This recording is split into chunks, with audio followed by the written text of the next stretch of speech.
தியானத்திற்காக எடுத்துக்கொண்ட வேத வசனம் யாத்ராகமம் 3ஆம் அதிகாரம் 5வது வசனம்.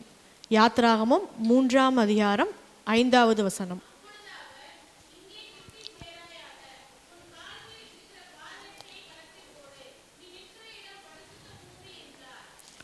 அப்பொழுது அவர், இங்கே கிட்டி சேராயாக, உன் கால்களில் இருக்கிற பாதரட்சை கிளற்றி போடு, நீ நிற்கிற இடம் பரிசுத்த பூமி என்றார். இது யார்கிட்ட சொல்கிறாங்க அப்படின்னு பார்த்தோன்னா, ஆண்டவர் மோசே கிட்ட சொல்கிற இந்த வார்த்தை. இது எப்போ சொல்லப்பட்டது மோசே கிட்ட அப்படிங்கிறதெல்லாம் பார்க்கணும்னா, நம்ம இதுக்கு மேலே இருக்கிற ஒரு சில வசனங்களையும் நம்ம வாசிக்கணும். 1ஆம் வசனத்திலிருந்து வாசிங்க. 3ஆம் அதிகாரம் 1வது வசனத்திலிருந்து.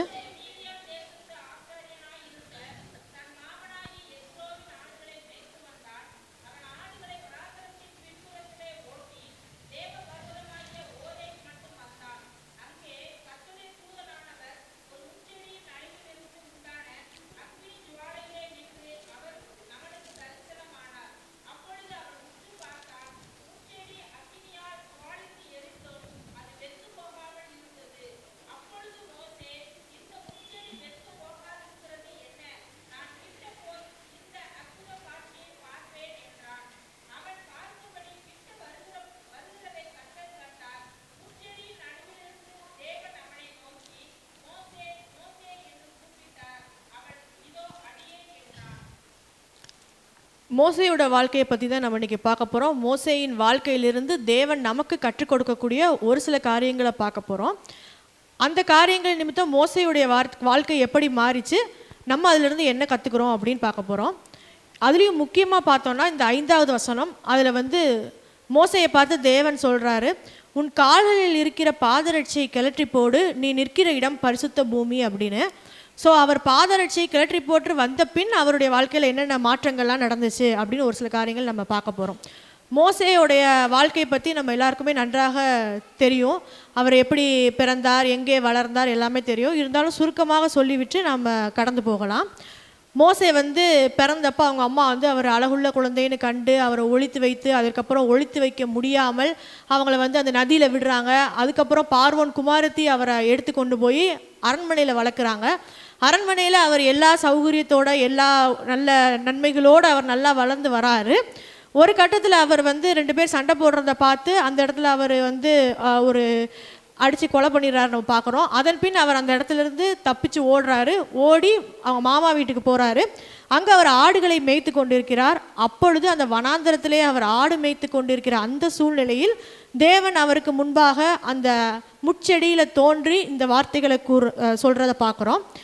அது என்ன வார்த்தை அப்படின்னா, இங்கே கிட்டி சேராயாக, உன் கால்களில் இருக்கிற பாதரட்சை கிளற்றி போடு, நீ நிற்கிற இடம் பரிசுத்த பூமி அப்படின்னு சொல்லிட்டு அதன் பின் அநேக காரியங்களை தேவனும் மோசேவும் அந்த இடத்துல பேசுகிறத நம்ம பார்க்குறோம். இது இந்த முச்செடியில் இப்படி தீப்பற்றி எறிகிறது ஒரு அற்புதமான ஒரு அதிசயமான காரியமாக இருக்குது.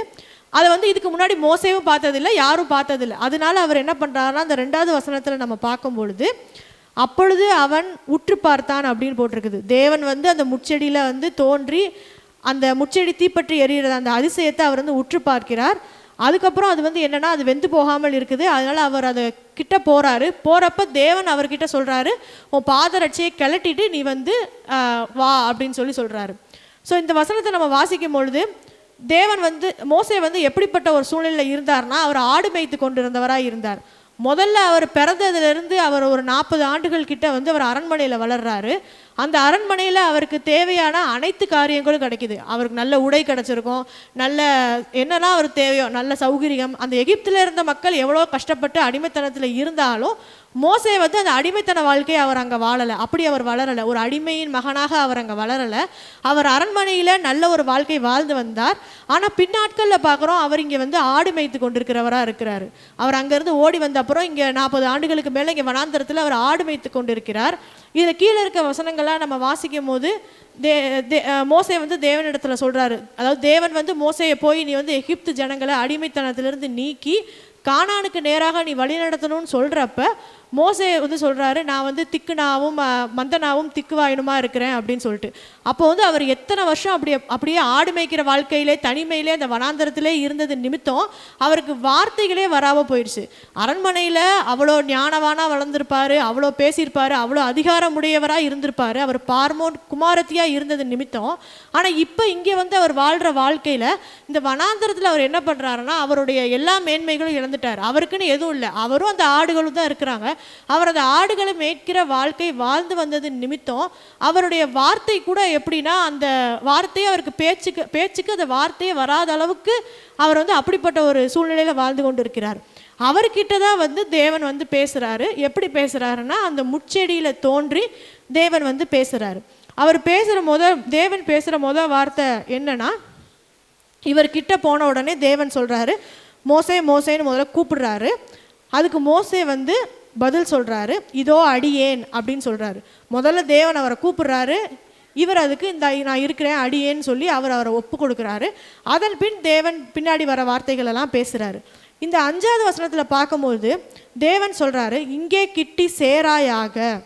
அதாவது ஃபஸ்ட்டு அவர் நெருங்கி வர ட்ரை பண்ணும்போது தேவன் சொல்கிறாரு, ஃபஸ்ட்டு வராதன்னு சொல்லிட்டு அவர் என்ன சொல்கிறாருன்னா, உன் கால்களில் இருக்கிற பாதரட்சையை கிளற்றி போடு, நீ நிற்கிற இடம் பரிசுத்த பூமி என்றார். அதாவது தேவனுடைய சமூகம், தேவனுடைய பிரசன்னம் அந்த இடத்துல காணப்படுது. தேவன் அந்த இடத்துல முச்செடியில் தோன்றுறாரு. அந்த தேவன் சொல்கிறாரு, நீ நிற்கிற இடம் பரிசுத்த பூமி, அதனால் உன் கால்களில் இருக்கிற இந்த பாதரட்சையை கிளற்றி போடு அப்படின்னு சொல்லிட்டு. பாதரட்சைனா என்ன? செருப்பு.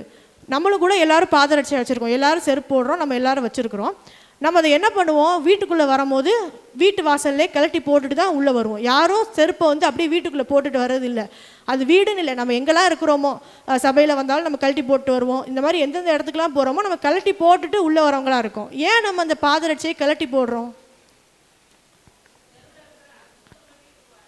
நம்ம வந்து நிறைய இடத்துக்கு கடந்து போய் வரோம், அங்கே இருக்கிற அழுக்குகள்லாம் மிதிச்சுட்டு சுத்தமாக இருக்கிற அந்த வீட்டுக்குள்ளே அந்த செருப்போடு நம்ம வந்தோம்னா நம்ம இருக்கிற இடமும் வந்து அழுக்காயிரும், அசுத்தமாயிரும். அப்போ நமக்கு அங்கே வாழறதுக்கு ஒரு சௌகரியமான ஒரு சூழ்நிலை இல்லாமல் போயிடும். அதன் நிமித்தம் நம்ம என்ன பண்ணுறோம், எல்லாருமே வந்து செருப்புகள் பாதரட்சைகளை நம்ம வெளியவே கழட்டி போட்டுட்டு உள்ளே வரவங்களாக இருக்கிறோம். இன்றைக்கும் கூட இந்த மோசைக்கிட்ட தேவன் சொல்கிறாரு, இது பரிசுத்த பூமி, அதனால் பாதரட்சையை கழற்றி போட்டு கொண்டு வா அப்படின்னு சொல்லி.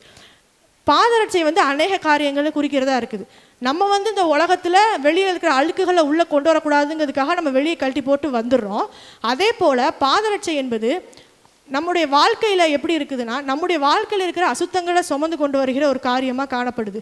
கர்த்தருடைய சமூகத்துக்கு நம்ம வரும்பொழுது, இல்லை நம்ம எங்கெல்லாம் நம்ம ஆண்டவருடைய சமூகம் இருக்குன்னு நம்ம உணர்கிறோமோ அந்த இடத்துக்குள்ளே இந்த பாதரட்சையை நம்ம கொண்டு வரக்கூடாது. பாதரட்சைன்னு சொல்கிறப்ப அசுத்தமான காரியங்கள், தேவன் கூட இந்த கலாத்தியரில் நம்ம வாசிக்கிறோம், ஆவியின் கனிகள், அதுக்கு மேலே கலாத்தியர் 5ஆம் அதிகாரம் எடுத்துக்கோங்க. என்னென்ன காரியங்கள்லாம் மாம்சத்தின் காரியங்கள் தேவன் சொல்கிறாரு, அங்கே ஒரு பட்டியலே இருக்குது. கலாத்தியர் 5ஆம் அதிகாரம்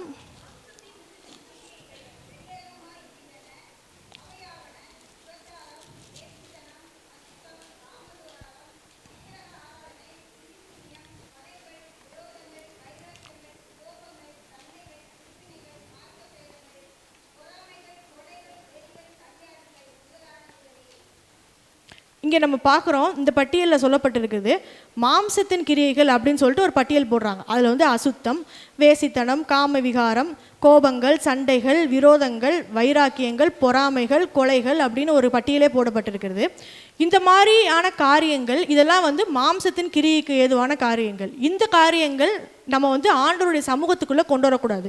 எப்படி இந்த பாதரட்சையை நம்ம ஒரு வீட்டுக்கு வெளியே கழட்டி போட்டு வர்றோமோ அதே போல் இந்த மாம்சத்தின் கிரியைக்கு ஏதுவான காரியங்களை நம்ம ஆண்டவருடைய சமூகத்துக்கு வரும்போது நம்ம கொண்டு வரக்கூடாது. அப்போ நம்ம என்ன கொண்டு வரணும்னா, கீழே வந்து ஆவியின் கனிகள்னு சொல்கிறார், நம்மக்கிட்ட இருக்க வேண்டிய ஆவியின் கனிகள்னு சொல்லிட்டு அங்கே ஒரு பட்டியல் போடப்பட்டிருக்கிறது.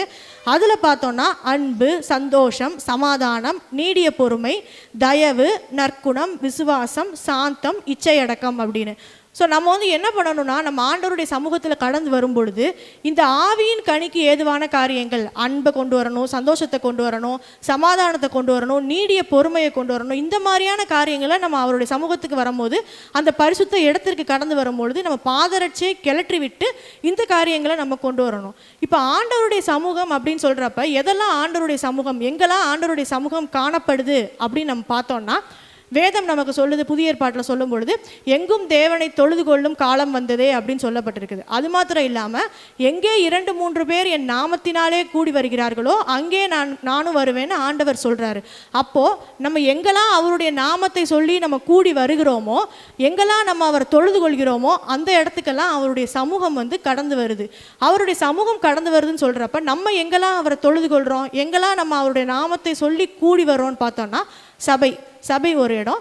அது மாத்திரம் இல்லாமல் நம்முடைய வீடு, நம்ம வீட்டில் நம்ம குடும்ப ஜெபம் பண்ணுறோம், அந்த இடத்துல ஆண்டவர் கடந்து வருகிறார். நம்ம அங்கே 2-3 பேராக கூடி அவருடைய நாமத்தை நம்ம உயர்த்தும் பொழுது ஆண்டவருடைய சமூகம் நம்முடைய வீடுகளிலே காணப்படுகிறதா இருக்கிறது. அப்போ நம்ம எப்படி பாதரட்சியை நம்ம வெளியே கழட்டி போட்டு வரோமோ, அதே போல் நம்ம வீட்டுக்குள்ளே வரும்போதும் கூட இந்த மாம்சத்தின் கிரியைகளாகி இந்த பாதரட்சியை நம்ம வெளியே கழட்டி போட்டு உள்ளே வரும்போது ஆவியின் கனிகளை கொண்டு வரவங்களா இருக்கணும். சபைக்கு வரும்பொழுது அந்த பாதரட்சியை கழட்டி போட்டு ஆவியின் கனிகளை கொண்டு வரவங்களா இருக்கிறோம். எங்கும் தேவனை தொழுது கொள்ளும் காலம் வந்ததுன்னு சொல்லும் போது நம்ம அநேகர் நம்ம வேலை ஸ்தலங்களில் கூட தொழுது கொள்வோம். எங்கெங்கேயோ நம்ம எங்கெல்லாம் போகிறோமோ, ஒரு சொந்தக்காரங்க வீட்டுக்கு போகிறோம், நம்ம அங்கே ஸ்டே பண்ணுறோம், அங்கே தங்கி இருக்கோம்னா நம்ம அங்கே தொழுது கொள்வோம். அங்கே ஆண்டவருடைய சமூகம் கடந்து வரும். அவருடைய நாமத்தை சொல்லி நம்ம எங்கெல்லாம் அவரை தொழுது கொள்கிறோமோ, நம்ம கூடி வர்றோமோ அந்த இடத்துலலாம் அவருடைய சமூகம் கடந்து வரும். அவருடைய சமூகம் கடந்து வரக்கூடிய அந்த இடங்களில் நம்ம வந்து இந்த பாதரட்சியை கழட்டி போட்டு அந்த பரிசுத்த ஆவியானவர் நம் மத்தியில் இறங்கி வருகிறார் என்பதினால் நம்ம ஆவியின் கனிகளை வெளிப்படுத்துகிறவர்களாய், நம்முடைய குடும்பத்தில் அந்த ஆவியின் கனிகள் மாத்திரமே இருக்கும்படியாக நம்ம அதற்கு ஏற்ற ஒரு பாத்திரமாய் நம்ம காணப்பட வேண்டியதாக இருக்குது. மேலும் இந்த பாதரட்சியை கழட்டி போடுறதுங்கிறது எதை குறிக்குதுன்னா, அது ஒரு தாழ்மையை குறிக்குது. அதாவது நம்ம ஒரு பெரியவங்க வராங்கன்னா, வீட்டுக்குள்ளே வராங்கன்னா நம்ம என்ன பண்ணுவோம், நம்ம உட்கார்ந்துருக்க சேரை கொஞ்சம் எடுத்து கொடுப்போம். இல்லை யாராவது ஒரு பெரியவங்க நிற்கிறாங்க அப்படின்னா நம்ம என்ன பண்ணுவோம், அவங்கள உட்கார சொல்லுவோம். அந்த மாதிரி நம்ம எப்படி ஒருத்தங்க வரும்போது நம்மளோட தாழ்மையை நம்ம எப்படி அங்கே வெளிக்காட்டுறோமோ ஒரு பெரியவங்க முன்னாடி, இந்த இடத்துல இந்த ஆண்டவருடைய சமூகத்தில் கூட அவர் நம்ம மத்தியில் இறங்கி வருகிறார், அவர் நம்ம மத்தியில் இருக்கிறார்னா அவருக்கு நம்ம வந்து முக்கியத்துவம் கொடுக்குறோம், அவருக்கு நம்ம மகிமை கொடுக்குறோம், அவருக்கு நம்ம வந்து அவர் முன்னாடி நம்ம தாழ்மையை வெளிப்படுத்தி காட்டுறோம். அப்படின்னா அதை நம்ம எப்படி காட்டணும்னா, இந்த மாம்சத்தின் கிரியை இல்லாதவர்களாய் ஆவியின் கனிகளை கொடுக்கிறவர்களாய் நம்ம காட்டணும். நம்முடைய வாழ்க்கையில் நம்ம ஆவியின் கனிகளை வெளிப்படுத்தும் பொழுது அவர் மகிமைப்படுவார். நம்ம இந்த மாம்சத்தின் கிரியைகளை நம்ம வெளிப்படுத்தும் பொழுது அந்த இடத்துல அவரால் இருக்க முடியாது.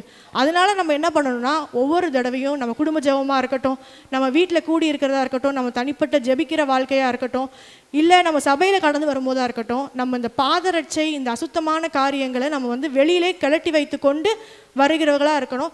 அப்பொழுது அது நமக்கு ஆசீர்வாதமாய் மாறும், நம்முடைய குடும்பத்திற்கு ஆசீர்வாதமாய் மாறும். நம்ம அந்த ஒரு பாட்டு கூட படிப்பாங்கள்ல, இயேசுவின் குடும்பம் ஒன்று உண்டு, அந்த குடும்பத்தில் சந்தோஷம் இருக்கும், அது மாதிரி அந்த ஆவின் கனிகளை நம்ம உள்ளே கொண்டு வந்தோம்னா நம்முடைய குடும்பத்தில் சமாதானம் சந்தோஷம் காணப்படும்.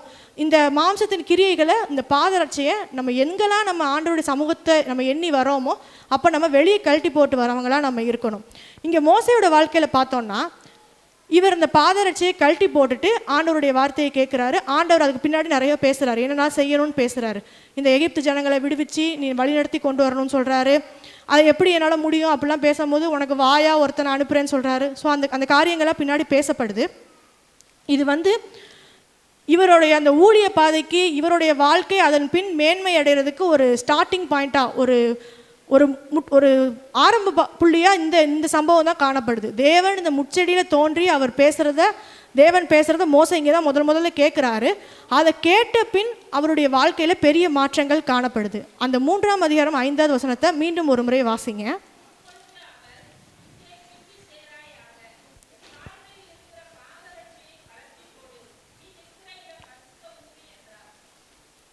தேவன் வந்து சொல்கிறாரு, இந்த பாதரட்சியை கழட்டி போடு, நீ நிற்கிற இடம் பரிசுத்த பூமி அப்படின்னு சொல்கிறாரு. அதன் பின் வசனத்தில் வாசிக்கும் போது ஆபிரகாமோட தேவன், ஈசாக்கோட தேவன், யாக்கோபின் தேவன் நான் வந்திருக்கிறேன் அப்படின்னு சொல்லிட்டு அவர் வந்து அதன் பின்னாடி அநேக காரியங்கள், அவர் யாருங்கிறதே அவர் எப்போ சொல்கிறாருன்னா, அந்த சத்தம் அவருக்கு முதல்ல கேட்டுருது, மோசேன்னு கூப்பிடுற சத்தம் அவர் கேட்டுருது. இவரும் இதோ அடியேன்னு சொல்லிடுறாரு. ஆனால் தேவன் அதன் பின் யாருங்கிறத எப்போ சொல்கிறாருன்னா, அவர் பாதரட்சியை கிளட்டி விட்டு அவர் சமூகத்துக்கு வரும்பொழுது தான். ஆண்டவருடைய சத்தத்தை கேட்கறதுக்காக நம்ம சபைக்கு கடந்து வரோம். நம்மளுடைய தனிப்பட்ட நேரத்தில் நம்ம வேதம் வாசிக்கிறோம், அவருடைய சத்தத்தை கேட்கணும், அவருடைய வார்த்தையை கேட்கணும், ஆண்டவர் நம்மோடு பேசணும்னு நம்ம ஆசைப்படுறோம். ஆனால் அவர் எப்போ பேசுவார்னா, நம்ம நம்முடைய பாதரட்சியை கிளற்றி விட்டு அவர் சமூகத்தில் வரும்போது பேசுவார். நம்ம அநேகர் அவருடைய சமூகத்துக்கு கடந்து வந்துடுவோம். அவருடைய சமூகம்னா இப்போ சபைக்கு வந்தால் அவருடைய வார்த்தையை கேட்கலான்னு நம்ம கடந்து வந்துடுவோம். அது மாதிரி குடும்ப ஜெபத்தில் நம்ம கலந்துக்குருவோம். அவருடைய அந்த ஆவியானவருடைய இதை நம்ம உணரணும்னு சொல்லி நம்ம குடும்ப ஜெபத்தில் கலந்துக்குருவோம். நம்ம தனிப்பட்ட வாழ்க்கையில் நம்ம ஜெபிப்போம். ஆனால் அவருடைய சத்தம் நமக்கு கேட்காதது போலயே இருக்கும். நம்ம வந்தோம் போனோம் அப்படிங்கிற மாதிரியே இருக்குது. அப்படின்னா அதுக்கு காரணம் நம்ம பாதரட்சியை இன்னும் கிளட்டலை. நம்மகிட்ட இருக்கிற இந்த காரியங்கள், இந்த மாம்சத்தின் கிரியைகளை நம்ம கிளட்டி வைக்கல. நம்ம எப்போ நம்மளுடைய இந்த பாதரட்சை, இந்த மாம்சத்தின் கிரியைகளை கிளட்டி வச்சுட்டு நம்ம அவர் சமூகத்துக்கு வர்றோமோ அப்போ தான் அவருடைய சத்தத்தை நம்மளால் கேட்க முடியும், அவருடைய வார்த்தையை நம்மளால் கேட்க முடியும். இங்கே பார்க்குறோம், மோசே அவர் கிளட்டி வைத்தார். அதன் பின் தேவன் யாருன்னு சொல்லி அவர் என்ன செய்ய போகிறாரு, அதன் பின் என்ன நடக்க போகுது, இவர் என்ன செய்யணுங்கிறது மேற்கொண்டு தேவனுடைய திட்டத்தையும் மோசேயை குறித்து தேவன் அவர் வைத்திருக்கிற சித்தத்தையும் அந்த இடத்துல வெளிப்படுத்துகிறாரு. ஸோ நம்மளும் கூட இன்னைக்கு நம்ம அநேகர் அநேக காரியங்களுக்காக காத்திருப்போம். நிறைய பேர் பிள்ளைங்களுக்காக காத்திருக்கலாம், நிறைய பேர் பொருளாதார உயர்வுக்காக காத்திருக்கலாம், நிறையா பேர் வேலைக்காக காத்திருக்கலாம். நம்ம அநேக காரியங்களுக்காக காத்திருக்கிறோம். அந்த அன்னாளுடைய வாழ்க்கையில் பார்த்தோன்னா, அன்னாள் எப்போ அந்த தேவனுடைய சமூகத்தில் அழுது ஜெபித்து ஆண்டவருடைய சித்தமும் இவங்களோட சித்தமும் ஒத்து போகிற அந்த வார்த்தையை அவங்க வாயினால் சொன்னாங்களோ அதன் பின் அவங்க வாழ்க்கை மாற்றப்படுது, அவங்களுக்கு ஒரு குழந்தையை கொடுக்குறாரு. அப்போ அந்த சித்தம் நமக்கு தெரியணும். எப்போ நம்மளுடைய சித்தமும் ஆண்டவருடைய திட்டமும் ரெண்டும் ஒத்து வருதோ அப்போ தான் நம்முடைய வாழ்க்கையில் நமக்கு தேவையான காரியங்கள் கிடைக்கும். சரியான நேரத்தில் சரியான காரியத்தை தேவன் செய்வார். ஆனால் அது எப்போ, அந்த மாதிரி நமக்கு அநேக கேள்விகள் இருக்குமாயின் தேவனே அதை வெளிப்படுத்துகிறவராக இருக்கிறார். ஆனால் எப்போ வெளிப்படுத்துகிறாருனா, அவருடைய சமூகத்தில் நம்ம கடந்து வரும் பொழுது அப்போ அவர் வெளிப்படுத்துகிறவராக இருக்கிறார். அண்ணாளோட வாழ்க்கையில் அப்படி தான் நடந்துச்சு. அப்போ நம்மளும் இன்றைக்கி நம்முடைய வாழ்க்கையில் நம்ம அநேக காரியங்களுக்காக காத்திருக்கிறோம். நம்ம அதுக்கு தேவையான வார்த்தைகள் நம்ம எதிர்பார்த்து இருப்போமானால் தேவன் சொல்கிற ஒரு காரியம், என் சமூகத்துக்கு வா, கடந்து வா. ஆனால் எப்படி வரணுமா? பாதரட்சையை கிளற்றி விட்டு கடந்து வரணுமா? நம்ம வாழ்க்கையில் இந்த பாதரட்சையான காரியங்கள் என்னெல்லாம் இருக்குன்னு நம்ம யோசித்து பார்த்து அதை நம்ம கிளற்றி வைத்து விட்டு வரவர்களாக நம்ம இருக்கணும். வாரம் நம்ம சபைக்கு போகிறோம் அப்படின்னு இல்லாமல் அவருடைய சமூகத்துக்கு வரும் பொழுது அதை கிளற்றி வைக்கிறவர்களாக நம்ம இருக்கணும். நம்மளுடைய வாழ்க்கை இப்போ இருக்கிற காலத்தை பொறுத்த வரைக்கும் நம்ம எல்லாரும் இந்த உலகத்துக்குள்ளே கடந்து வரோம். அப்போ அநேக காரியங்கள் நம்மளோட ஒட்டிக்கிறோம். உலகத்துக்குள்ளே போயிட்டு வரும்போது அநேக காரியங்கள் நம்மளோட ஒட்டிக்கிறோம். உதாரணத்துக்கு இப்போ நம்ம வேலைக்காக கடந்து போகிறோம் அப்படின்னா நம்ம வாரத்தில் 5 நாள் வேலைக்கு போவோம். ஆனால் நம்ம வேலை நிமித்தம் நம்ம 6வது நாள் 7வது நாளும் வேலைக்கு போக வேண்டிய சூழ்நிலைகள் வரலாம். ஆனால் வேதம் நமக்கு என்ன சொல்லி கொடுத்துருக்கிறது? ஓய்வு நாளை பரிசுத்தமாக ஆசரிக்க நினைப்பாயாக அப்படின்னு சொல்லி. நம்ம வேலை நிமித்தம் நம்ம நம்முடைய வாழ்க்கையில் ரொம்ப பிஸி ஆயிடுறோம். நமக்கு இந்த வேலையை கொடுத்த ஆண்டவரை மறந்துடுறோம். நம்மளை ஒவ்வொரு நாளும் நம்மளை வாழ வைக்கிற அவரை மறந்துடுறோம். அவருக்கு கொடுக்க வேண்டிய நேரத்தை நம்ம மறந்துடுறோம். ஆனால் நம்ம அதை சரியாக கொடுப்போமாயில், நம்ம அதில் சரியாக இருப்போமானா தேவன் நம்மகிட்டையும் பேசுகிறவராக இருக்கிறார். அவருடைய சித்தத்தை, அவர் நமக்கு வைத்திருக்கிற திட்டத்தை வெளிப்படுத்துகிறவராக இருக்கிறார்.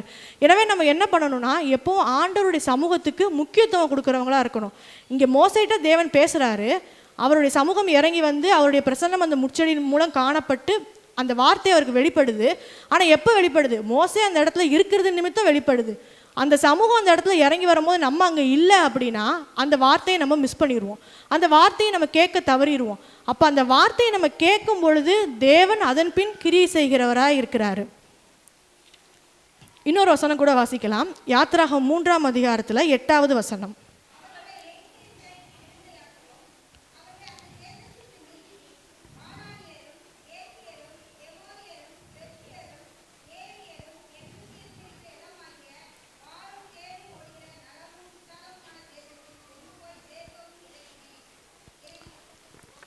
இங்கே தேவன் மோசே கிட்ட சொல்கிறாரு, என்ன பண்ண போகிறேன், மோசையை வைத்து என்ன பண்ண போகிறேன் அப்படின்னு சொல்கிறாரு. எகிப்தியரின் கைக்கு விடுதலையாக்கவும் அவர்களை அந்த தேசத்திலிருந்து நீக்கி கானானுக்கு கொண்டு செல்லவும் நான் உன்னை தெரிந்து கொண்டேன் அப்படிங்கிற மாதிரி தேவன் சொல்கிறாரு. தேவனுடைய திட்டம் இங்கே வெளிப்படுது. தேவன் மோசையை கொண்டு என்ன செய்ய போகிறாரு அப்படிங்கிற காரியம் வெளிப்படுது. மோசே நமக்கு நல்லா தெரியும், அவர் அரண்மனையில் வளர்ந்தவர். அவர் அரண்மனையில் இருக்கும் போது இந்த திட்டம் அவருக்கு வெளிப்பட்டு இருந்தா அது ரொம்ப சுலபமாக இருந்திருக்கும். ஏன்னா அவர் ஒரு ராஜாவின் மகனாக அங்கே வளர்ந்து வராரு, பார்வோனின் குமாரத்தியாக வளர்ந்து வராரு. அப்போ தேவன் இந்த வார்த்தையை அவர்கிட்ட சொல்லியிருந்தாருன்னா அவர் அந்த அதிகாரத்தை பயன்படுத்தி அவர் என்ன பண்ணியிருக்கலாம், ஈஸியாக அந்த மக்களை வெளியே கொண்டு வந்திருக்கலாம். ஆனால் அந்த திட்டம் அவருக்கு அப்போ வெளிப்படலை. அவர் வனாந்தரத்தில் அவருக்கு பேசுறதுக்கு வார்த்தை கூட வராத அந்த சூழ்நிலையில அவருடைய திட்டம் மோசேக்கு வெளிப்படுது. இது எதுக்கு அவருக்கு அப்போ வெளிப்படுது அப்படின்னா, இந்த வனாந்திர வாழ்க்கையில மோசே அநேக காரியங்களை கற்றுக்கொண்டார், அநேக காரியங்களை விட்டு விலகினார். அவர் இங்கே வர்றதுக்கு முன்னாடி ரொம்ப கோவக்காராக இருந்தார், அங்கே ஒரு சண்டை போட்டு அங்கே ஒரு கொலை பண்ணிட்டு அவர் கடந்து வந்தவராக இருந்தார். ஆனால் அதன் பின் அவர் இங்கே வந்த அப்புறம் அவருக்கு எந்த ஒரு மேன்மைகளும் இல்லை, எந்த ஒரு அதிகாரம் இல்லை, எந்த ஒரு உயர்வு இல்லை, எந்த ஒரு நபர்கள் இல்லை. அவர் ஆடுகளோட அந்த வனாந்தரத்தில் அவர் அலைந்து திரிந்து அநேக காரியங்களை கற்றுக்கொண்டார். இப்போ அவர் கோவக்காரராக இருப்பாரானா இல்லை, ஏன்னா அவர் சண்டை போடக்கூட இங்கே அவருக்கு வனாந்தரத்தில் ஆட்கள் இல்லை. அந்த கோவத்தை அவர் விட்டுட்டு இங்கே வந்தார், சண்டை போடுறதை அவர் விட்டுட்டார். இந்த 40 ஆண்டு காலங்கிறது வனாந்தர காலங்கிறது அவரை அந்த ஆண்டவருடைய அழைப்புக்கு ஏற்ற ஒரு பாத்திரமாக உருவாக்கி கொண்டே இருந்தது. நம்முடைய வாழ்க்கையிலும் கூட இந்த வனாந்தரமான காலங்கள் அநேகம் இருக்கலாம். நம்ம நிறையா இதுக்காக காத்திருப்போம், ஆனால் நம்ம காத்துக்கொண்டே இருக்கிறது போலே தோணலாம். அது காத்து இருக்கிறதுங்கிறது சும்மா நம்ம ஏதோ தள்ளி போகுது, காலம் தாமதமாகுது, அப்படி இல்லை. தேவன் நம்மை உருவாக்கி கொண்டிருக்கிறார். அவர் கொடுக்க போகிற அந்த காரியத்துக்காக நம்ம காத்திருக்கிற காரியம் அவர் கொடுக்க போகிறாரு. ஆனால் அது தாமதமாகிறதுக்கான காரணம் அதற்கு தகுதியானவர்களாய், அதை நாம் பெற்றுக்கொள்றதற்கு ஏற்ற ஒரு பாத்திரமாய், அதை அனுபவிக்கிற ஒரு பாத்திரமாய் நம்மை அவர் உருவாக்கி கொண்டே இருக்கிறார். சரியான நேரம் வரும்போது தேவன் அந்த திட்டத்தை நிறைவேற்றுகிறவராக இருக்கிறார். அப்போ நம்ம செய்ய வேண்டியதெல்லாம் என்ன அப்படின்னா, முதலாவது தேவனுடைய சமூகத்துக்கு நம்ம கடந்து வரணும். அவருடைய வார்த்தை வெளிப்படும் பொழுது அதை காது கொடுத்து கேட்கிறவர்களாக இருக்கணும், அதற்கு கீழ்ப்படுகிறவர்களாக இருக்கணும். அது மாத்திரம் இல்லாமல் நம்ம கடந்து வரும்பொழுது நம்முடைய பாதரட்சியை நாம் கிளற்றி விட்டு அதை வெளியே வைத்து விட்டு வருகிறவர்களாய் நாம் இருக்கணும். இந்த தேவனிடத்துல கிட்டி சேர்கிற அந்த அனுபவம் அன்னைக்கு மோசேக்கு ஒரு புது அனுபவமாக இருந்திருக்கும். ஏன்னா அப்போ தான் அவர் அந்த முச்செடியில் அவர் அந்த தீப்பிடிச்சு எறிகிறத ஃபஸ்ட் டைம் பார்க்குறாரு. ஆனால் அது அவருடைய வாழ்க்கையை மாற்றி போடுகிற ஒரு அனுபவமாக அவருடைய வாழ்க்கையில் இருந்துச்சு. அது மாத்திரம் இல்லாமல் அவருடைய வாழ்க்கைக்கு அது ஒரு வழிகாட்டிச்சு. இனிமேல் அவர் என்ன மாதிரி வாழ போகிறாரு, இனிமேல் அவர் என்ன செய்ய போகிறாரு, இந்த ஆடு மேய்ச்சிட்டு இருக்கிறது ஆடு மேய்ச்சிட்டே இருப்பார் அப்படின்னு அவர் நினச்சிருக்கலாம். ஆனால் தேவன் அவருக்கு ஒரு புதிய வழியை காட்டுகிறவராக இருக்கிறார். நமக்கும் கூட இந்த ஆண்டு தேவன் வாக்கு பண்ணியிருக்கிற வாக்குத்தத்த வசனம் என்ன, அவர் வனாந்திரத்திலே வழியையும் அவாந்திர வெளியிலே ஆறுகளையும் உண்டாக்கிற தேவன் அப்படின்னு சொல்லி. நம்மளும் கூட இன்றைக்கி அநேக காரியங்களுக்காக காத்திருக்கிறோம் அப்படின்னா அவர் வழியை உண்டாக்கிற தேவனாக இருக்கிறார். நம்முடைய வனாந்திர வாழ்க்கையில் அவர் வழியை உண்டாக்கிற தேவனாக இருக்கிறார். காத்திருத்தலுங்கிறதே ஒரு வனாந்திர வாழ்க்கை மாதிரி தான். எத்தனை வருஷம் நம்ம இப்படியே இருக்கிறது, நம்ம பொருளாதார தேவைகள் இத்தனை வருஷமாக சந்திக்கப்படாமல் இப்படியே இருக்குது, நமக்கு தேவையான காரியங்கள் நடக்காமல் நம்ம இப்படியே இருக்குதேன்னு நம்ம நினச்சிருக்கலாம். ஆனால் தேவன் சொல்கிறாரு அவர் ஒரு வழியை அந்த வனாந்திர வாழ்க்கையிலே உண்டாக்குகிறவராக இருக்கிறாரு. ஆனால் எல்லாமே நமக்கு எப்போ நடக்கும்னா அவருடைய சமூகத்தை நாம் தேடி வரும்பொழுது, அதுவும் நம்முடைய பாதரட்சியை கிளற்றி வைத்து விட்டு வரும்பொழுது தேவன் அதன் பின் அவர் அநேக உயர்வுகளை நம்முடைய வாழ்க்கையில் மேன்மைகளை தரவராக காணப்படுகிறார். யாத்திராகம் 33 15வது வசனம் கூட வாசிங்க.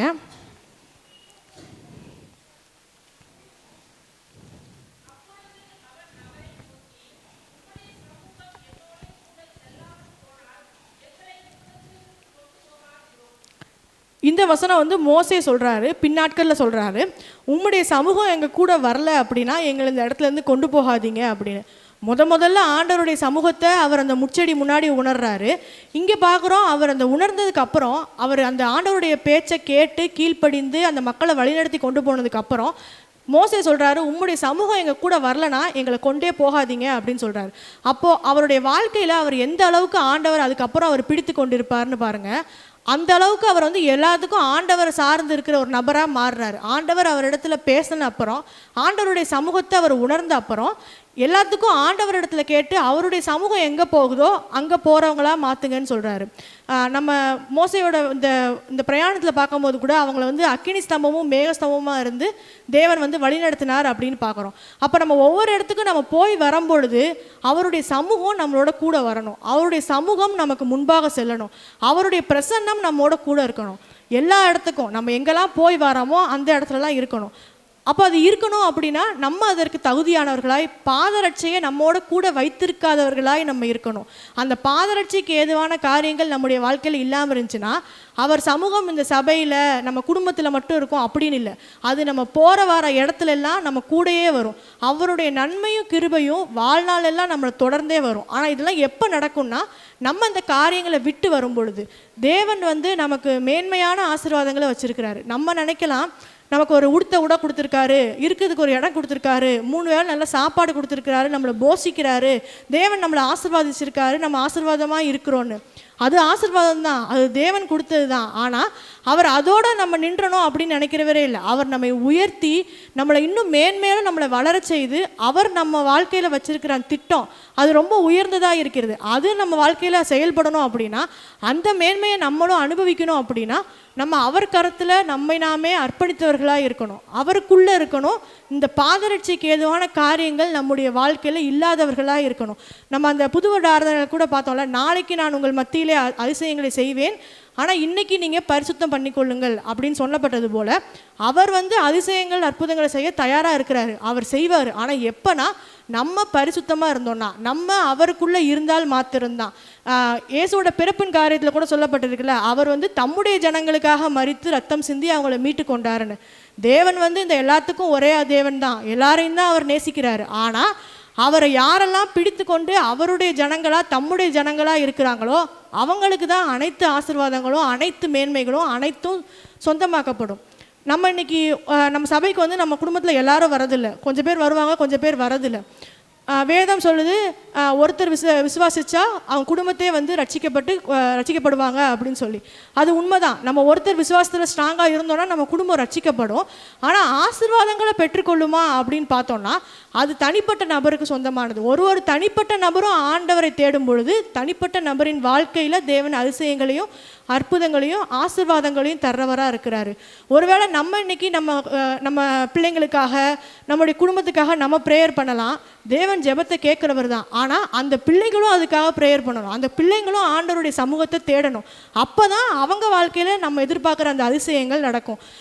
நம்ம வரோம், நம்ம வீட்டில் ஒரு ஆள் வரோம், ஆனால் அவங்களுக்கு அந்த அற்புதம் நடக்கணும், அந்த அதிசயம் நடக்கணும் அப்படின்னா அது நடக்காது. அவங்களும் தேடணும், அவங்களும் ஆண்டவருடைய சமூகத்துக்கு கடந்து வரணும். அப்போ தான் அந்த அதிசயங்களும் அந்த அற்புதங்களும் நடக்கும். ஆனால் இப்போ அவங்க சபைக்கே வராத ஆள், ரட்சிக்கப்படாத ஆள், ஆனால் நம்ம வரோம், நம்ம குடும்பம் ரட்சிக்கப்பட்டு இருக்கிறது, நம்ம அவங்களுக்காக ப்ரேயர் பண்ணுறோம் அப்படின்னா, நம்ம ப்ரேயர் எப்படி இருக்கணும்னா அவங்கள கொண்டு வர்றதுக்காக இருக்கணும். ஆண்டவருடைய சமூகத்தில் அவங்கள கொண்டு வர்றதுக்கு ஏதுவான அந்த ஜெபங்களை நம்ம செய்யும் பொழுது தேவன் அவர்களுடைய உள்ளத்தில் பேசுகிறவராக இருக்கிறாரு. இந்த 3ஆம் அதிகாரத்துக்கு முன்னாடி 2ஆம் அதிகாரத்தில் 24-25 வசனத்தை வாசிங்க.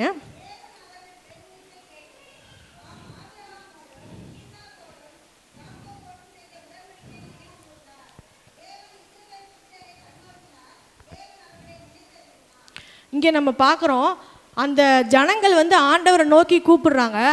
அதுக்கு அங்கே வசனம் சொல்லுது, அதுக்கு மேலே உள்ள வசனம், அவர்கள் அடிமைத்தனத்திலிருந்து முறையிடும் சத்தம் தேவ சந்ததியில் எட்டினது, தேவன் அவர்கள் பெருமூச்சை கேட்டு தாம் ஆபிரகாமோடும் ஈசாக்கோடும் யாக்கோபோடும் செய்த உடன்படிக்கையை நினைவு கூர்ந்தார். அதன் பின் தான் அவர் என்ன பண்ணார்னா, தேவன் நினைத்தருளினார், மோசேட்ட பேசுகிறார், இந்த சம்பவம்லாம் நடக்குது.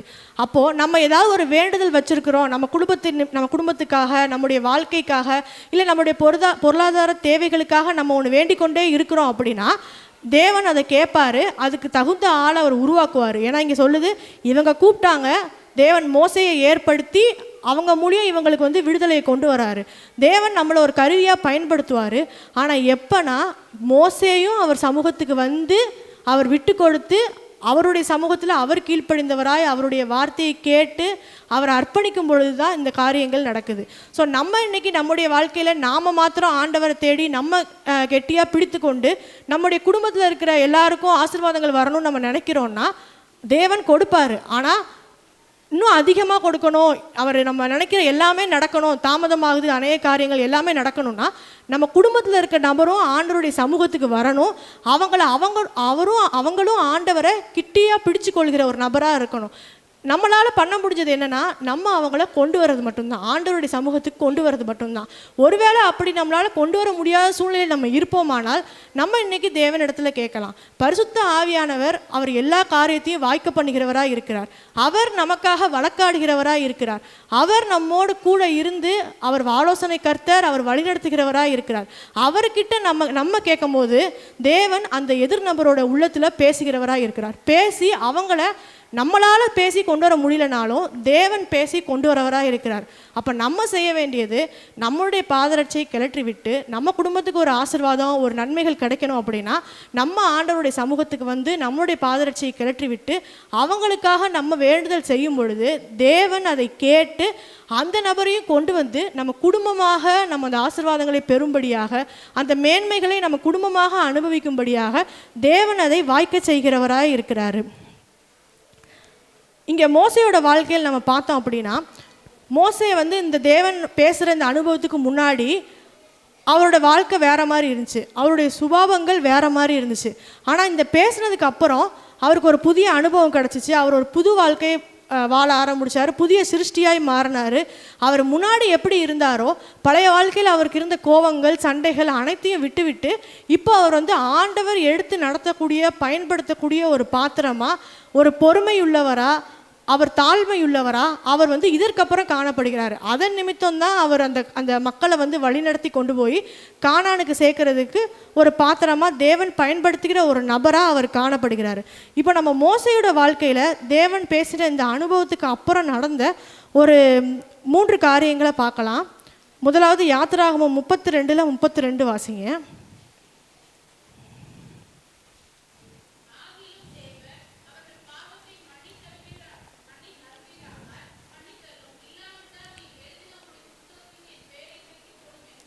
இங்கே முதல் பகுதியை பார்த்தோன்னா, அவர்கள் பாவத்தை நீர் மன்னிப்பீரானால் மன்னித்தரலும் அப்படின்னு சொல்கிறார்.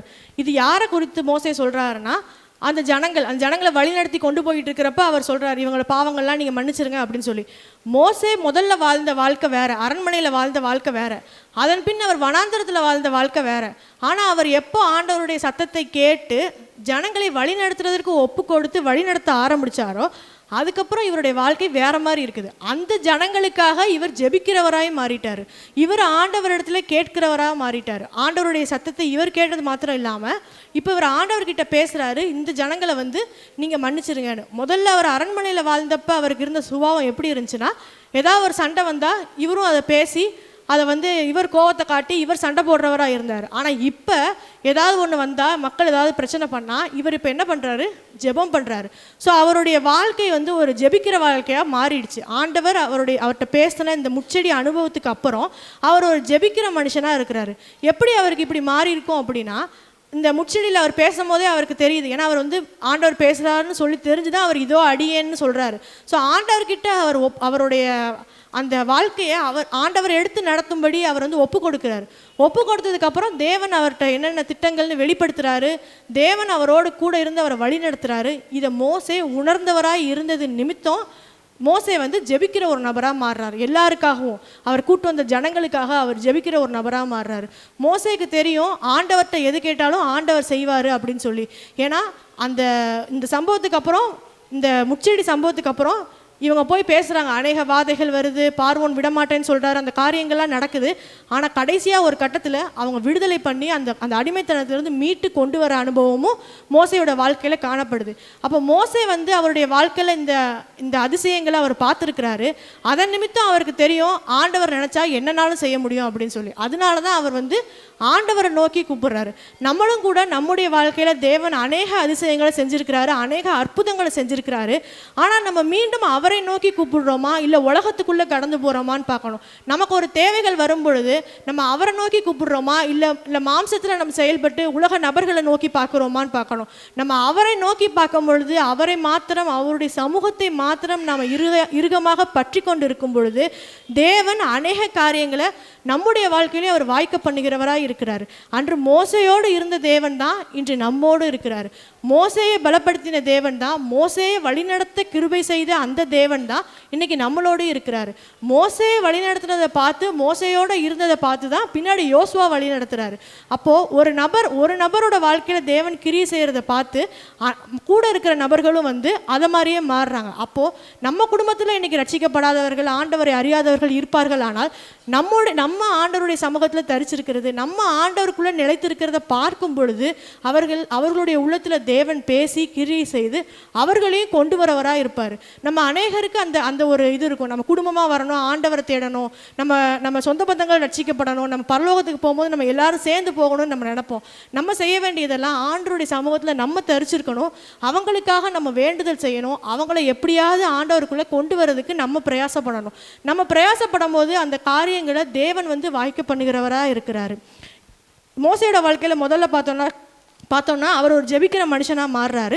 ரெண்டாவது அவர் ஒரு தாழ்மையுள்ள மனுஷனாக மாறுறாரு. நம்ம அப்போ சொன்னது போல் முதல்ல வந்து அவர் வந்து தாழ்மை இல்லாமல் அவரோட அதிகாரத்தை பயன்படுத்தி அங்கே சண்டை போடுறவங்க கிட்ட அவரும் கோவப்பட்டு சண்டை போடுறவராக இருந்தார். ஆனால் இப்போ பார்க்குறோம் அவர் தாழ்மையுள்ள ஒரு மனிதனாக இருக்கிறாரு. அதனால அந்த தாழ்மையின் நிமித்தம் தான் அவரால் அந்த இஸ்ரவேல் ஜனங்களை வனாந்தரத்தின் வழியாக வழி நடத்தி கானானுக்குள்ளே கொண்டு போக முடிஞ்சது. ஸோ நமக்கும் இன்னைக்கு மோசே கிட்ட இருந்தது போல் அந்த தாழ்மை நமக்குள்ளேயும் இருக்கணும். மூன்றாவது ஒரு காரியத்தை பார்க்கலாம். யாத்ராகமம் 33:17 வாசிங்க.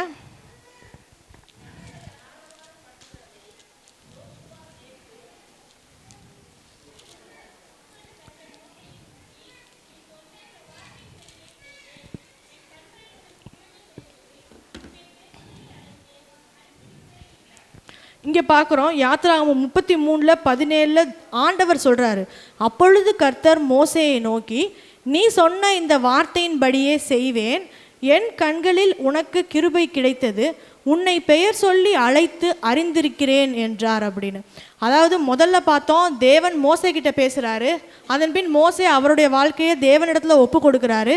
ஒப்பு கொடுத்து அவருடைய சத்தத்தை கேட்குறாரு, பாதரட்சியை கிளட்டுறாரு. தேவனுடைய சித்தம் திட்டம் தன்னுடைய வாழ்க்கையில் என்னங்கிறத அவர் அறிஞ்சுக்கிறாரு. அதன்படி அவர் இஸ்ரவேல் ஜனங்களை விடுதலை செஞ்சு கொண்டு வராரு, அந்த வனாந்தரத்தின் வழியாக நடத்தி கொண்டு வராரு. இங்கே பார்க்குறோம், கர்த்தர் மோசையை நோக்கி சொல்கிறாரு, நீ சொன்ன இந்த வார்த்தையின்படியே செய்வேன்னு.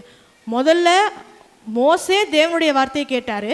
இப்போ ஆண்டவர் சொல்கிறாரு, நீ சொல்கிறது இந்த வார்த்தையின்படியே நான் செய்வேன்னு. ஆண்டவர் வந்து இப்போ நம்ம சொல்கிறதெல்லாம் செய்வாரா அப்படின்னா அது நமக்கு தெரியாது. ஆனால் மோசே அவர் ஆண்டவரிடத்திலே கேட்டு அனைத்தையும் பெற்றுக்கொண்டு ஆண்டவரின் வழியிலே அவர் வழி நடத்தினது நிமித்தம் தேவனே சொல்கிறாரு, அவருடைய மோசையுடைய வாழ்க்கையை பார்த்து அவர் சொல்கிறாரு, நீ சொன்னபடி நான் செய்வேன் அப்படின்னு சொல்லி. ஸோ நமக்கும் கூட தேவன் வந்து நம்ம எண்ணங்கள் நம்ம கேட்குறத எல்லாம் தரணும்னா, நம்ம விருப்பப்படுற எல்லாமே தேவன் செய்யணும் அப்படின்னா நம்ம செய்ய வேண்டியதெல்லாம் நம்ம அவருடைய சமூகத்துக்கு கடந்து வரணும். நம்ம கிளட்ட வேண்டிய பாதரட்சியை நம்ம கிளட்டி வைக்கணும். கிளட்டி வைத்தது மாத்திரம் இல்லாமல் அவர் சொல்கிற அந்த வார்த்தை, அவருடைய சத்தத்தை நம்ம கேட்கணும். காது கொடுத்து நம்ம கேட்கும் பொழுது தேவன் கிரியை செய்து அதிசயங்களையும் அற்புதங்களையும் செய்கிறவராக இருக்கிறாரு. இந்த வசனத்தில் கூட கீழ்ப்பகுதியில் பார்த்தோம்னா, என் கண்களில் உனக்கு கிருபை கிடைத்தது அப்படின்னு சொல்கிறாரு.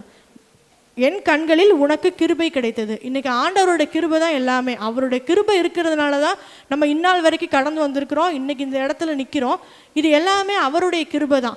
அவருடைய கிருபை இல்லைன்னா நம்ம இன்றைக்கி ஒன்றுமே இல்லை. அவருடைய கிருபை நம்மளை வழி நடத்தலை, நம்மளை பாதுகாக்கலைன்னா நம்ம இந்த இடத்துல இருக்கவே முடியாது. ஸோ இந்நாள் வரைக்கும் நடத்தி வந்த அந்த கிருபை, அது வந்து தேவன் என்ன சொல்கிறாருன்னா, என் கண்களில் உனக்கு கிருபை கிடைத்தது. இந்த என் கண்களில் உனக்கு கிருபை கிடைத்ததுன்னு ஆண்டவர் வந்து நிறைய இடத்துல சொல்லியிருப்பார், நிறையா நபர்களை பார்த்து சொல்லியிருப்பார். நோவாட்ட கூட சொல்லியிருப்பார்.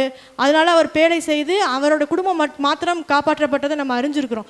அப்போ யாருக்கெல்லாம் ஆண்டவருடைய கிருபை கிடைக்குதோ அவங்களும் அவங்க குடும்பமும் காப்பாற்றப்படுறாங்க, அவங்களும் அவங்களுடைய ஜனங்களும் காப்பாற்றப்படுறாங்க. இங்கே மோசே நிமித்தம் அவர் கூட இருந்தவங்க எல்லாம் காப்பாற்றப்பட்டு கானானுக்குள்ளே போகிறாங்க. ஆனால் இங்கே தேவன் சொல்கிறது, நீ சொன்ன இந்த வார்த்தையின்படியே செய்வேன், என் கண்களில் உனக்கு கிருபை கிடைத்ததுன்னு. மோசைட்ட மட்டும் தான் சொல்கிறாரு, நீ சொல்கிற வார்த்தையின்படி நான் செய்வேன் அப்படின்னு சொல்லி. அந்த ஜனங்கள் எல்லாம் சொல்கிறபடி நான் செய்வேன்னு சொல்லலை. நீ சொன்ன அதனால நான் செய்கிறேன். ஏன் செய்கிறேன்னா, என் கண்களில் உனக்கு கிருபை கிடைத்தது, உனக்கு மாத்திரம் கிருபை கிடைத்தது. இன்றைக்கி நமக்கும் கூட நம்முடைய வாழ்க்கையில் ஆண்டவருடைய கிருபை மிகவும் அவசியமாக இருக்கிறது. அது தினந்தோறும் நம்முடைய வாழ்க்கையில் இருக்க வேண்டியதாக இருக்கிறது. சங்கீதக்காரர் சொல்கிறது போல், நன்மையும் கிருபையும் வாழ்நாள் எல்லாம் தொடரும். அப்போ அந்த கிருபையும் அவருடைய நன்மையும் நம்மளுடைய வாழ்நாள் எல்லாம் தொடரணும். இன்றைக்கி அவருடைய கிருபை இருந்தது, நாளைக்கு இல்லைன்னா நம்ம நாளைய நாளை கடக்க முடியாது. இப்போ ஒரு நாளும் நமக்கு அவருடைய கிருபை வேணும். மோசேக்கு அந்த கிருபை கிடைத்தது. அதன் நிமித்தம் அவர் அந்த ஜனங்களை வெற்றிகரமாக நடத்தி கொண்டு போக முடிஞ்சது. நம்முடைய வாழ்க்கையிலேயே நம்முடைய குடும்பத்தை நடத்துறதுக்கு, நம்முடைய தனிப்பட்ட வாழ்க்கையை நம்ம வாழ்ந்து நம்ம ஜெயமாக ஆண்டவருக்குள்ளே இருக்கிறதுக்கு, நம்மளுடைய பொருளாதார தேவைகளுக்கு, நம்மளுடைய தொழிலுக்கு, நம்முடைய வேலைக்கு, அனைத்துக்கும் ஆண்டவருடைய கிருபை தேவை. அவருடைய கரம் நம்மோடு கூட இருந்தால் மாத்திரம்தான் நம்ம அனைத்தையும் நம்ம கடந்து வர முடியும். நம்முடைய கஷ்ட நஷ்டங்கள் எல்லாமே நம்ம கடந்து வரணும் அப்படின்னா அதுக்கு நமக்கு அவருடைய கிருபை இருக்கணும். அவருடைய கிருபை இங்கே மோசே கிடச்சதை பார்க்குறோம். அதன் பின்பகுதியில் தேவன் சொல்கிறாரு, உன்னை பெயர் சொல்லி அழைத்து அறிந்திருக்கிறேன் அப்படின்னு சொல்கிறாரு.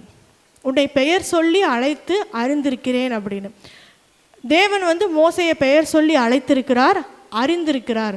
அறிந்திருக்கிறாருங்கிறப்ப முதல்ல ஆண்டவரோட திட்டம் இருந்துச்சு, மோசையை கொண்டு இந்த ஜனங்களை விடுவிச்சு நம்ம கானானுக்குள்ளே கொண்டு போகணும். மோசே தான் அவருடைய கரம் தான் அந்த விடுவிக்கிற இதாக இருக்கணும் அப்படின்னு சொல்லி ஆண்டவருக்கு அந்த திட்டம் இருந்துச்சு. அவர் பெயர் சொல்லி அழைத்தார் மோசையை. என்னைக்கு அந்த முட்செடியில் தோன்றினப்போ மோசையே மோசையேன்னு கூப்பிட்டு இவர் அடியேன்னு சொல்லி அதன் பின் தேவன் நீ தான் போய் அந்த விடுவிச்சு அந்த ஜனங்களை கொண்டு வரணும்னு சொல்லி மோசைக்கிட்ட தேவன் பேசுகிறாரு. அதன் நிமித்தம் தேவன் இங்கேயும் சொல்கிறாரு, உன்னை பெயர் சொல்லி அழைத்து அறிந்திருக்கிறேன் அப்படின்னு. பெயர் சொல்லி அழைத்தவராக மாத்திரம் இல்லாமல் அறிந்தும் இருக்கிறார். அறிந்திருக்கிறதுனா தேவனுக்கு மோசையை பற்றி தெரியும், நமக்கு ஆண்டவரை பற்றி தெரியும். ஆனால் ஆண்டவருக்கு நம்மை பற்றி தெரியுமா அப்படின்னா அந்த இடத்துல இங்கே சொல்லப்பட்டிருக்கிறது பெயர் சொல்லி அழைத்து அறிந்திருக்கிறேன்னு. சங்கீதக்காரர் கூட சொல்வார்ல, அந்த நீ எழுந்திருக்கிறதும் உட்கார்ந்திருத்தலையும் அறிந்திருக்கிறேன், நீ பாதாளத்தில் போய் படுக்கை போட்டாலும் அங்கேயும் வருவேன் அப்படின்னு சொல்லி அந்த அதிகாரம் ஃபுல்லாக பார்த்தோம்னா தேவன் நம்மை எப்படி அறிந்து வைத்திருக்கிறாருங்கிறத குறித்து அங்கே சொல்லப்பட்டிருக்கிறது. அவர் நம்ம அவயங்களில் நம்ம கருவாக இருக்கும் போது நம்முடைய ஒவ்வொரு அவயங்கள் தோன்ற நாள் முதற்கொண்டு தேவன் அறிந்து வைத்திருக்கிறாராம். ஆனால் இது எல்லாருக்கும் பொருந்துமானா எல்லாத்தையும் அறிந்து வைத்திருக்கிறாரு. ஆனால் யாருக்கெல்லாம் சொந்தம் அப்படி பார்த்தோம்னா யாரெல்லாம் அவருடைய ஜனமாக அவரை ஏற்றுக்கொண்டு அவருடைய சமூகத்தில் இருக்கிறோமோ அவங்களெல்லாம் தேவன் அறிந்து வைத்திருக்கிறார். அறிந்து வைத்திருக்கிறாருன்னா அவங்களோட தேவைகளை சந்திப்பார், அவங்களை நிலைத்து அருளுவார். அவங்களுக்கு என்னெல்லாம் தேவை, எப்போ கொடுக்கணுங்கிறது, என்ன செய்யணுங்கிறது தேவனுக்கு தெரியும். இப்போ ஒரு குடும்பத்தில் என்ன தேவைன்னா குடும்ப தலைவருக்கு தெரியும், நம்ம குடும்பத்தில் இன்றைக்கி இது தேவை, இந்த பொருள் இன்றைக்கி வாங்கணும் அப்படின்னு அந்த தலைவர் எப்படி அறிந்து வைத்திருக்கிறாரோ அதே போல் நம்முடைய குடும்பத்திற்கு தேவன் தலைவராக இருக்கிறார். அவர் நம்முடைய ஒவ்வொருத்தருடைய தேவைகளை அறிந்து வைத்திருக்கிறார். அவர் அதை சரியான நேரத்தில் நமக்கு செய்து முடிப்பவராக இருக்கிறார். நம்ம செய்ய வேண்டியதெல்லாம் அவருக்குள்ளே இருக்கணும், அவருடைய சமூகத்தில் இருக்கணும்.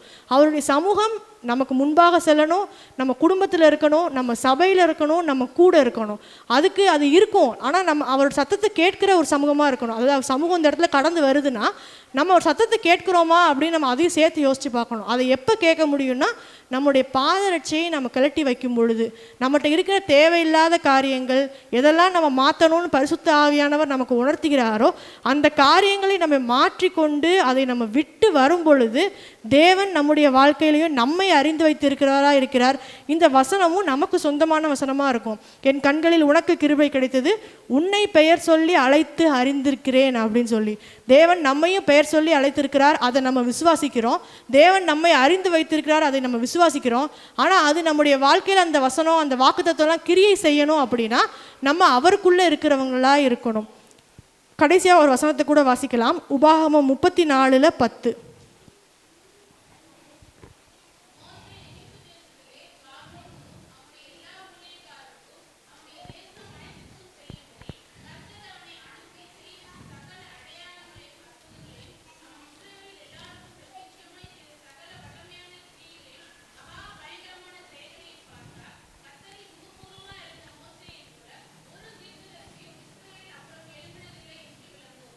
இங்கே சொல்லப்பட்டிருக்கிறது, மோசே எகிப்து தேசத்திலே பார்வோனுக்கும் அவனுடைய எல்லா ஊழியக்காரருக்கும் அவனுடைய தேசம் அனைத்திற்கும் செய்யும்படி கர்த்தர் அவனை அனுப்பி செய்வித்த சகல அடையாளங்களையும் அற்புதங்களையும் அவன் இஸ்ரவேல் எல்லோருக்கும் பிரத்யட்சமாய் செய்த சகல வல்லமையான கிரியைகளையும் மகா பயங்கரமான செயல்களையும் பார்த்ததால் கர்த்தரை முகமுகமாய் அறிந்த மோசேயை போல ஒரு தீர்க்கதரிசியும் இஸ்ரவேலில் அப்புறம் எழும்பினதில்லை என்று விளங்கும் அப்படின்னு.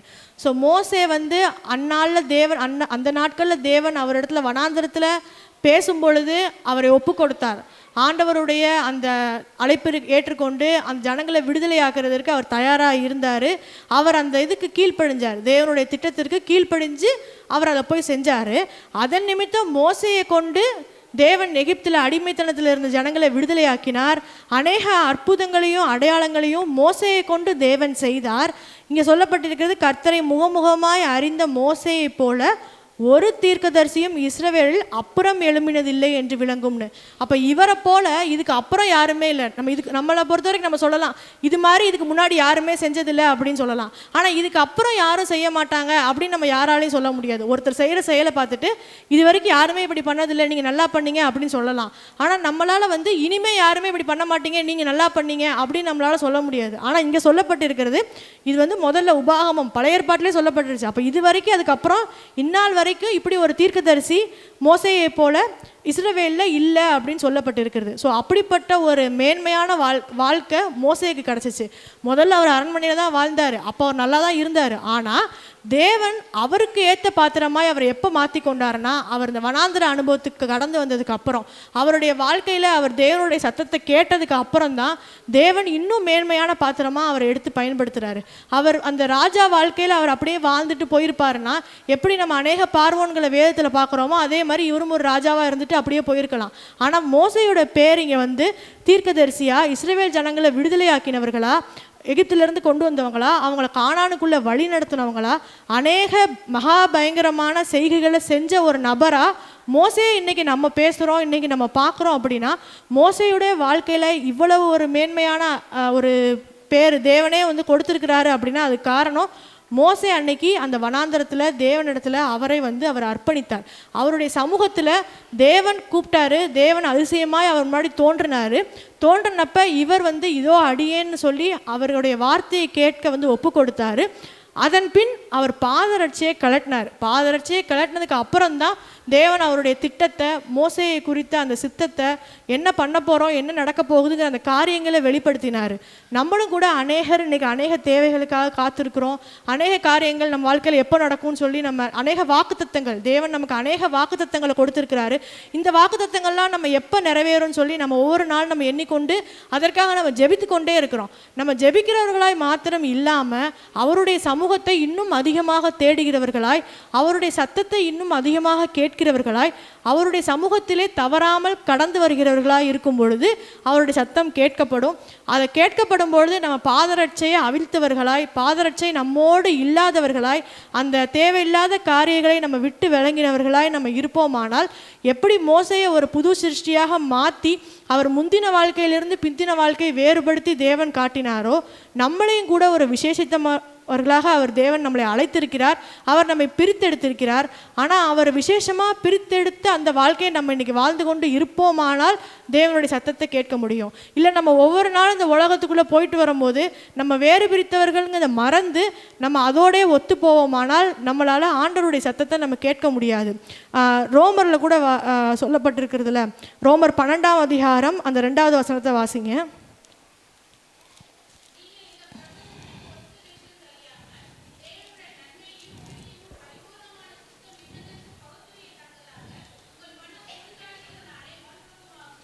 இந்த வசனம் நம்ம எல்லாருக்கும் நல்லா தெரிஞ்ச வசனம். நீங்கள் இந்த பிரபஞ்சத்திற்கு ஒத்த வேஷம் தெரியாமல் தேவனுடைய நன்மையும் பிரியமும் பரிபூர்ணமான சித்தமும் இன்னதென்று பகுத்தறியத்தக்கதாக அப்படின்னு சொல்லப்பட்டிருக்கிறது. அப்போது தேவனுடைய சித்தம் நம்முடைய வாழ்க்கையில் என்னன்னு நம்ம பகுத்தறியணும் அப்படின்னா நம்ம இந்த பிரபஞ்சத்துக்கு ஒத்த வேஷம் தரித்தவர்களாய் நம்ம வாழக்கூடாது. நம்ம ஒவ்வொரு நாளும் இந்த உலகத்துக்குள்ளே போயிட்டு வாரோம். ஆனால் வந்தப்புறம் நம்ம ஒவ்வொரு நாள் நம்ம ஆராய்ந்து பார்த்து நம்ம ஆண்டவருக்குள்ளே சரியாக இருக்கிறோமான்னு நம்ம யோசிச்சுட்டு நம்மை நாமே சரிப்படுத்தி கொண்டு மீண்டும் நம்ம ஆண்டவருக்குள்ளேயே வாழ்கிற நம்ம அர்ப்பணித்து நம்ம ஒப்பு கொடுத்து அதே வழியில நம்ம ஒவ்வொரு நாள் நம்ம சரிப்படுத்தி கொண்டே இருப்போமானால் நமக்கு இந்த தேவன் சொல்றது போல நம்மளும் கூட அவருடைய சித்தத்தை பகுத்தறியத்தக்க ஒரு நபராக நம்ம மாறலாம். நம்ம எல்லாருக்குமே இன்றைக்கி தேவன் நம்முடைய வாழ்க்கையில் என்ன சித்தம் வைத்திருக்கிறாரு நம்ம தெரிஞ்சுக்கணும்னு நம்ம எல்லாரும் நினைப்போம். ஏன்னா நம்ம அதுபடி வாழும் போது தான் அவரோட சித்தமும் நம்மளோட சித்தமும் ஒத்து வரும் பொழுது அந்த மேன்மைகள் நமக்கு கிடைக்கப்படுது. அப்போ அது கிடைக்கணும்னா நம்ம இந்த பிரபஞ்சத்திற்கு ஒத்த வேஷம் தெரியாமல் நம்ம வாழ்கிறவர்களாய் நம்ம காணப்படணும். அது மாத்திரம் இல்லாமல் இதில் மேலே சொல்லப்பட்டிருக்கிறது, இந்த வசனத்திலே மேலே, இந்த அதிகாரத்தில் மேலே சொல்லப்பட்டிருக்கிறது போல, நீங்கள் உங்கள் சரீரங்களை பரிசுத்தமும் தேவனுக்கு பிரியமான ஜீவ பலியாக ஒப்பு கொடுக்க வேண்டும் என்று அப்படின்னு சொல்லிட்டு தான் அந்த கீழே வசனம் சொல்கிறாங்க. நம்ம நம்மளுடைய சரீரங்களை பரிசுத்தமாகவும் தேவனுக்கு பிரியமான ஜீவ பலியாக ஒப்பு கொடுக்கணும். அதாவது இது சரீரம்னு சொல்லும் போது நம்ம வெளிப்படையான அந்த மாம்சம், இந்த மாம்சத்தில் கூட நம்ம ஆவிக்குரிய வாழ்க்கையில் சரியாக இருந்துட்டு நம்ம மாம்சத்திற்குரிய வாழ்க்கையில் நம்ம சரியாக இல்லைனாலும் நம்ம ஆண்டவருடைய சித்தத்தை அறிந்து கொள்ள முடியாது, அவருக்குள்ளே நம்மளால் நிலைத்திருக்க முடியாது. அப்போ நம்ம ஒரு நாளும் நம்ம ரெண்டுலேயுமே, நம்ம ஆவி ஆத்மா சரீரம் அனைத்துலேயுமே நம்ம அவருடைய சித்தத்தை நிறைவேற்றுகிறவர்களாய், அவருக்குள்ளே அவருடைய சமூகத்திலே நம்ம நிலைத்திருக்கிறவர்களாய் நம்ம காணப்படுறவங்களாக நம்ம இருக்கணும். பவுலடிகளார் சொல்லுகிறார்ல, இது எல்லாத்தையும் அனுபவிக்க எனக்கு அதிகாரம் உண்டு, ஆனால் அது தகுதியாக இராது அப்படிங்கிறது போல, இந்த உலகத்தில் நம்ம இருக்கிறோம், நம்ம சுற்றி இருக்கிற காரியங்களை பார்க்குறோம், எல்லாரும் நல்லா இருக்கிறதையும் நம்ம பார்ப்போம். நம்ம அநேக காரியங்கள் நம்ம கண் எல்லாத்தையுமே பார்க்குது. அதை பார்த்துட்டு நம்ம அவங்க போகிற மாதிரி போகாமல் அதை நம்ம ஒரு இதாக எடுத்துக்கொள்ளாமல், நமக்கு வேதம் என்ன சொல்லுகிறது, நம்ம எதை செய்யணும் எதை செய்யக்கூடாது, எது நமக்கு தகுதியாக இருக்கும் எது நமக்கு தகுதியாக இருக்காதுன்னு சொல்லி எல்லாத்துக்கும் அதிகாரம் இருக்குது. ஆனால் எது நமக்கு கரெக்டாக இருக்குங்கிறத நம்ம புரிஞ்சு கொண்டு நம்மகிட்ட இருக்கிற காரியங்களை நம்ம சரிபார்த்து கொள்வோமானால் தேவனுடைய வார்த்தை நம்ம இடத்துல கிரியை செய்கிற வார்த்தையாக காணப்படும். சங்கீதக்காரர் சொல்கிறது போல, நம்மளும் ஒரு நாளும் வேதனை உண்டாக்கும் வழி என்னிடத்தில் உண்டோ என்று ஆராய்ந்து பார்த்து என்னை சரிப்படுத்துங்கன்னு அவர் சொல்றது போல, நம்மளும் கூட ஒரு நாளும் ஆண்டவரே உம்மை காயப்படுத்துகிற காரியங்கள் நாங்கள் ஏதாவது செய்திருப்போமானால் எங்களை நீர் சீர்படுத்தும், நீர் எங்களை உருவாக்கும், நீர் எங்களை சரிப்படுத்துங்கன்னு சொல்லி அவருடைய சமூகத்தில் நம்ம ஒவ்வொரு நாளும் கடந்து வரும் பொழுது தேவன் இப்படிப்பட்ட காரியங்களில் இருந்து நம்மை விலக்கி பாதுகாத்து கொள்வாரா. நம்ம இன்னைக்கு இருக்கிற நாட்களில் பார்க்கும்போது இந்த இப்போ இருக்கிற